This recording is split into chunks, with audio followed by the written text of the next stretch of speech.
අන්‍යසයෝ කොහොමද ඉතින්? ඔයාලා මම අද එක්කන් යන්නද සෝල් වටේ රවුම. හැබැයි මම එක්කන් යන්නේ මෙන්න මේ සිටි ටුවර් බස් එකේ.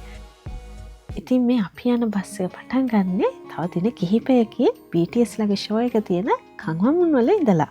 ඔයාලා දන්නවද කංගවමුන් කියන්නේ සෝල් වල හදවත කිව්වොත් හරි. ඉතින් ඒ වගේ ලස්සන තැනකට හදවත් ගොඩාක් ආදරය කරන BTS ලා එනවා කියන්නේ ඔයාලට හිතා ගන්න පුළුවන් නේ මෙතන කොච්චර ලස්සනට තියෙන්නේ කියලා. ඉතින් BTS ලා ඉස්සෙල්ලම කම්පුක්කුම් වල ඉඳලා තමයි මෙතනට එන්නේ. BTS ලා මේ මාලිගාවේ ඉඳලා ඇවිදගෙන එනවා මේ කංගවමුන් වලට. මොකද රජතුමා ඒ කාලේ මාලිගාවේ ඉඳගෙන ආපු ඒ concept එකට තමයි BTS ලා එදාට ෂෝ එක පටන් ගන්නෙ. මේ බස් එකේ රැට 2 එක යන්න ඉස්සලා මට හිතෙනවා ඔයාලට චුට්ටක් මෙතන පෙන්නන්න.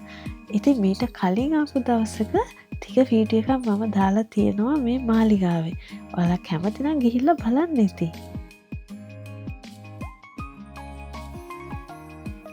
මාලිකාවෙන් පටන් අරන් මෙතනට තමයි ඉතින් එන්නේ. මෙතන තමයි ෂෝ එක තියෙන්නේ. මේ වීඩියෝ එක ඇතුලේ හැබැයි ඔයාලට එක වෙලාවක් නෙමෙයි දවල් රෑ හවස ඔය ඔක්කොම තියෙනවා. මං හිතනවා ඒක ප්‍රශ්නයක් වෙන්න එකක් නෑ කියලා.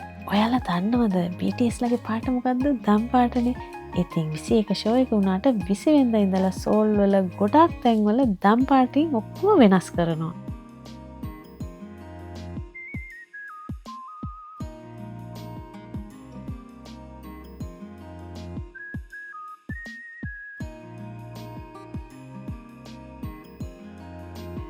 ඉතින් මේ තමයි තවත් දවසක් මට හිතුණා මෙතන චුට්ටක් දවල් වරුවකත් ඔයාලට වීඩියෝ කරලා ගෙනාවත් හොඳයි කියලා. ඔයත් සිටි ටුවර් එකක් යනවා නම් මේ බස් එකේ නගිනවා නම් කංගවමුන් යොක් එකෙන් බැහැලා මෙන්න මෙතනින් එළියට ඇවිල්ලා ටික දුරක් ගියාම ඔයාට මේ බස් එක තියෙන තැන හම්බ වෙනවා. මේ වීඩියෝ එක බලන ඔයා කොරියාවේ ඉන්නත් පුළුවන් නැත්නම් කොරියාවට ඉන්න කෙනෙක් වෙන්නත් පුළුවන්. ඉතින් ඔයාලා මේ සිටි ටුවර් බස් එකේ යනවා නම් අනිවාර්යෙන් අපොයින්ට්මන්ට් එකක් දාලා මෙතනට ඇවිල්ලා එහෙම යන්න. මොකද මම යෙයක් කරන්න නැතුව ඇවිල්ලා මට හොඳ වැඩක් වුණා. ඉතින් මම මේ වීඩියෝ එක අතරතුරේ ඔයාලට ඒක කියන්නම්. සෝල් සිටි ටුවර් බස් එක රෑකනේ දැන් අපි ගියේ නයිට් ටුවර් එකනේ.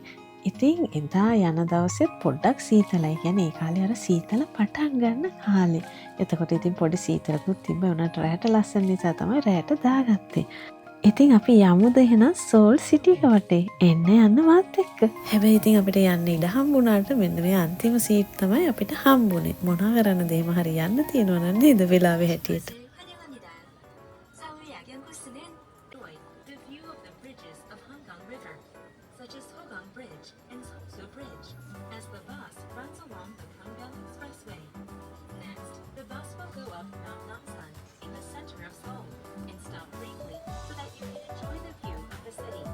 මේ බස් එක මෙතනින් පටන් අරගෙන නම්සන් වෙනකන් යනවා. හැබැයි නම්සන් උඩටම යන්නේ නැහැ. ඉතින් ඔය යන අතරතුරේ හංගන් එකට අහු වෙන ලස්සන පාලම් ටික බලාගෙන එහෙම තමයි යන්න තියෙන්නේ.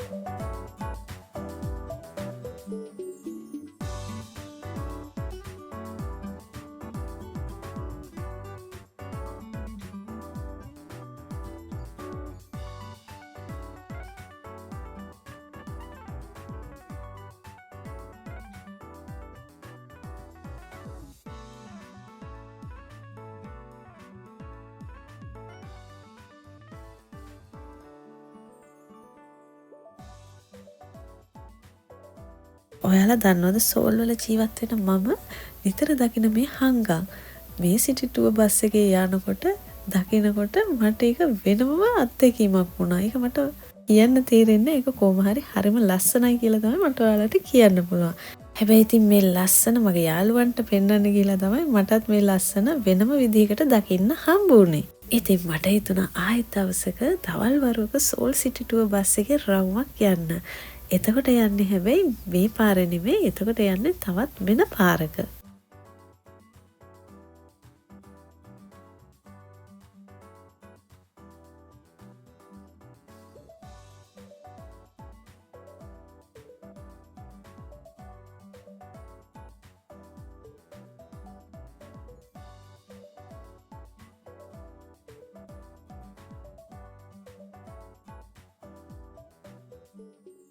ඔන්න දැන් අපි ඇවිල්ලා ඉන්නේ නම්සන් ටවර් එක ළඟට. හැබැයි මේ බස් එක උඩට වෙනකන් යන්නේ නැහැ. මෙතනින් තමයි නවත්තන්නේ. මෙතනින් නවත්තලා විනාඩි 30කට පස්සේ ආපහු බස් එකට අපි නගින්න ඕනේ. කැමති අයට උඩට හරි කොහෙට හරි ඕන තැනක ඇවිදලා එන්න පුළුවන්. අපි නම් ඉතින් මෙතන තමයි හිටියේ උඩට ගියේ නැහැ. මොකද මාත් එක්ක ගිය කට්ටිය ආපහු වෙන දවසක මෙතනට එනවා කියලා හිතාගෙන උඩට ගියේ නැහැ. ඔයාලා එනවනම් අනිවාර්යයෙන්ම වෙලාවක් වෙන් කරගෙන එන්න. මොකද ඉතින් අපි නිකන් ඇවිල්ලා අපිට ටිකට් නැහැ කියලා කිව්වා. ආයෙත් ඔන්ලයින් වෙලාවක් වෙන් කරගන්න බැලුවත් වෙලාවල් එහෙම නැහැ කියලා කිව්වා. ඒ කියන්නේ ගොඩාක් කල් ඉඳන් ගොඩක් අය වෙලාවල් වෙන් කරගෙන තියෙන කියලා. ඉතින් මොකද කරන්න කියලා කල්පනා කර ඉන්නකොට එතන හිටපු යජෙසි නංගව පොඩ්ඩක් ඉන්න ඉඩ තිබ්බොත් යන්න පුළුවන් කියලා. අනේ ඉතින් ඇත්තටම අර වෙලාවල් හොඳයි කියන්නේ. එදත් අන්න ඒ වගේ දවසක් තමයි අපි 3 දෙනාගේම. ඉතින් මට හිතෙනවා මගේ යාළුවන්ටත් මේ සිටි ටුවර් බස් එකේ ගිය ගමන නම් අමතක වෙන එකක් නැහැ කියලා. දැන් මේ අපි ඇවිත් ඉන්නේ අපේ ගමනේ අන්තිම හරියට. ඉතින් අද වීඩියෝ එක ගැන ඔයාලට මොනවද හිතෙන්නේ කියලා කමෙන්ට් එකක් දාගෙන යන්න අමතක කරන්නත් එපා. ඒ වගේම තමයි ඔයා මාව තාම සබ්ස්ක්‍රයිබ් කරලා නැත්නම් මේ දැම්ම සබ්ස්ක්‍රයිබ් කරලා තියාගන්න. එතකොට ඔයාට ලස්සන වීඩියෝ ඉක්මනට බලන්න පුළුවන්. එහෙනම් තවත් ලස්සන දවසක ලස්සන වීඩියෝ එකකින් අපි හැමෝම හම්බ වෙමු. අන්‍යෝ